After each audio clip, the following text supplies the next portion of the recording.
You ever had your front door kicked in by karma with perfect timing?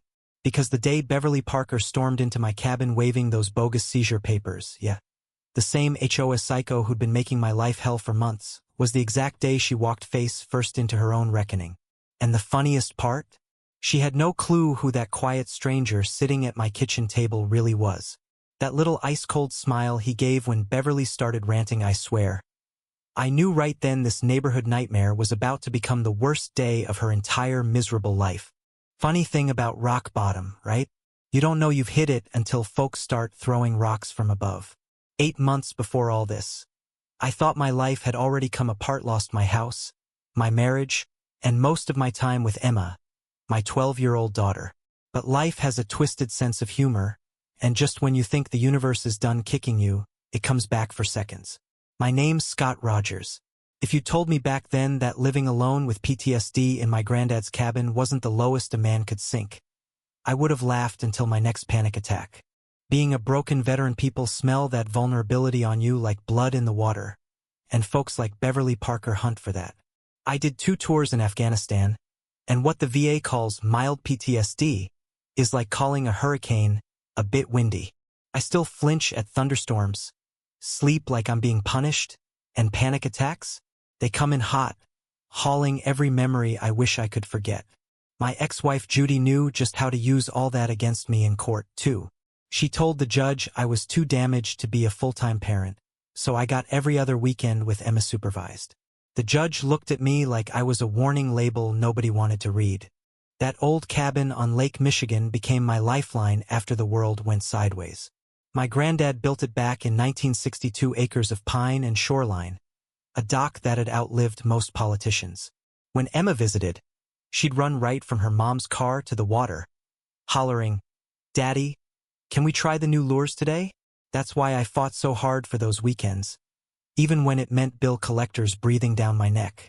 Watching my little girl fish at sunset, hearing her talk about Shulit was the only time I felt like her dad instead of some court-mandated chaperone.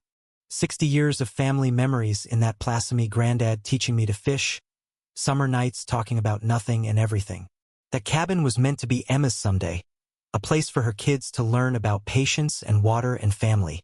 But sanctuaries don't last, not when someone like Beverly Parker decides she wants what you have.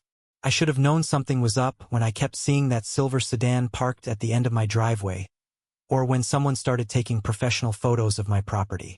But I was so busy just surviving, just trying to make it through custody hearings without falling apart, that I missed the signs. Ever feel hunted but can't spot the predator? That was my September. Then, 7 in the morning on a cold Tuesday, I was out on the dock with my coffee when car doors slammed up front. There she was, Beverly Parker, 50-something, dressed like she was running for mayor. Clipboard, press slacks, all business. "Mr. Rogers," she said, that fake sweet voice that always means trouble. "We're here for an emergency property assessment. Your structure's a risk." She'd brought a county survey contractor, Frank Martinez, who looked like he'd rather be anywhere else. As they started setting up cameras and gear, I tried to explain I hadn't asked for any assessment, but Beverly cut me off fast. "We have documented evidence of an unstable veteran living in a code violation. Does your daughter know Daddy's breaking the law?" She knew everything, me PTSD, my custody battle, exactly which buttons to push. After they left, I walked my property, trying to shake the feeling I was losing my grip. But the old boundary marker looked wrong, closer to my cabin than it ought to be. I dug up an old family photo and realized something was off with the fence line. Maybe it was paranoia, but I left a message for my lawyer anyway. That night, Judy texted, "Emergency meeting tomorrow about Emma's safety." Beverly Parker called me. When I looked outside, Beverly's car was across the road, half hidden in the trees, and she just dragged her finger across her throat when she saw me. Next came the Flyers official looking, full of scary headlines about unstable veteran with documented episodes. She used photos from that morning, cropping them to make me look dangerous. The Flyers made me sound like a ticking time bomb. Then she called a safety meeting at the elementary school PTA night, packed room. I walked in uninvited, determined to clear my name, and found a crowd ready to see me as the bad guy. Beverly had a presentation, complete with evidence of violence and child endangerment. The room gasped. I watched people I'd known for years shift away, stop making eye contact. Mrs. Clark, who used to wave, started pulling her grandkids inside when I drove by. Even the mailman left packages at the end of the drive now. The worst was how it hurt Emma. The next visit, she ran to me crying. Kids at school told her I was dangerous. "Daddy, is it true?" she asked. I told her some people don't understand soldiers, but I'd never hurt anyone, especially her. Even as I said it, I saw doubt in her eyes. That night, after Emma fell asleep, I stared at my PTSD meds, wondering if maybe everyone else was right. Was I a threat? Was Emma better off away from me? Just when I thought things couldn't get worse, a dark blue government sedan rolled up. No neighbor, not Beverly. Out stepped Henry Stone, State Office, all calm authority. "We've received reports about irregular neighborhood association activities," he said, business card simple as can be. He asked about Beverly, the surveys, boundary issues, laser focused, taking notes like he already knew what was up. I mentioned the Hendersons and the Martinez family, same issues. When he left, he told me, "Call if anything escalates. Document everything." That night, Frank Martinez knocked on my door, pale as a ghost. "Scott, that state GA's not county, right? Beverly's got me falsifying surveys. She's paying me under the table, threatening to ruin me over back taxes if I don't cooperate." He handed me an envelope, copies of everything.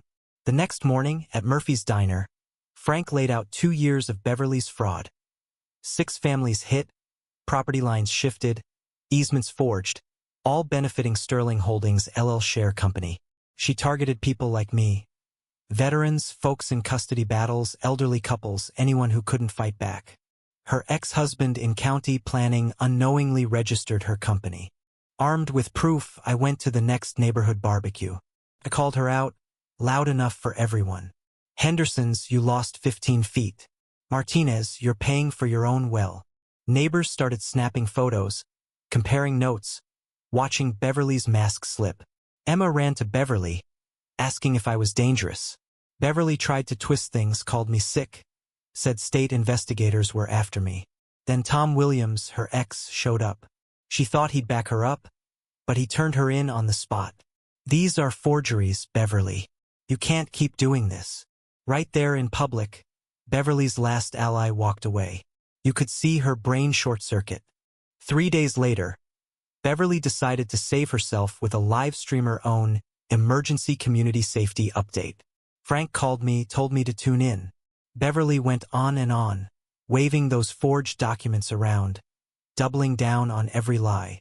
Problem is, she started naming names, confessing to everything live in front of 400 people. When the comments asked for real deeds, she lost it. Claimed she deserved compensation for improving the land. By the end, she'd confessed to crimes against half the neighborhood, and the evidence was everywhere, screenshotted, shared, archived. Turns out, Henry Stone wasn't just state office. He was the Michigan Attorney General. When Beverly learned this, she freaked, making desperate calls in the driveway where everyone could hear. "He's the top prosecutor," she said to someone, her voice shaking. Meanwhile, Judy filed for emergency custodomy, involvement in a criminal investigation, now an official threat to Emma's well-being. I was gutted. Then Frank showed up with a box, every document, every fraud, everything. "Time to end this," he said. Henry called, told me to meet the next day. This is about bringing her to justice. That night, Beverly started her last campaign, driving by with gas cans, spying from her car, thinking she was getting ready to win. At 2 p.m., Henry arrived at my cabin, evidence binder in hand. He'd been working with the feds, tracking Beverly across 3 counties, dozens of victims. Frank joined us. Henry briefed me. "Your fight gave us what we needed. You gave others permission to speak up." As he talked, I realized I wasn't just fighting for Emma's inheritance. I was helping protect everyone Beverly ever targeted. Beverly was surveilling us from her car, thinking Henry was there to help her steal my cabin. She called a process server, planned her official seizure. Henry set the trap. let her present her case, confess in front of the Attorney General. Next day, 2:15, Beverly pulled up sharp suit, briefcase full of forgeries, a nervous process server trailing. She burst in, beaming, sure she was about to win. She greeted Henry as if he was her state witness. She handed him the fake documents, talking up her authority. Henry played along, letting her dig deeper. Emergency chairwoman, court appointed? That's right, she said proudly. Then Henry stood, slow and deliberate. I'm Henry Stone, Michigan Attorney General. The room froze. Beverly's papers hit the floor. The process server went white as a sheet. Henry calmly laid out the evidence, showed her live stream clips, walked through the money trail.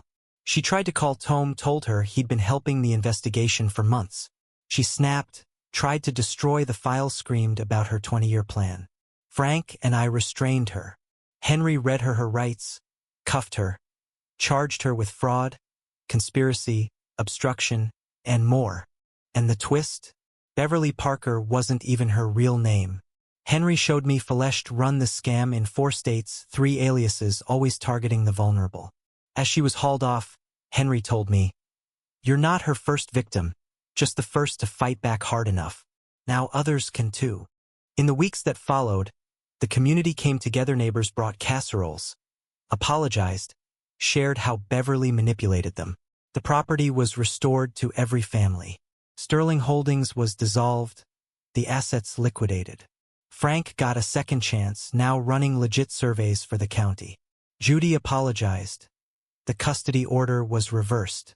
Emma and I got our time back, our dock, our flag, our future. One evening, as Emma and I fished, I got a call, distorted voice. "You ruined my sister's life. Beverly had family. We don't forget."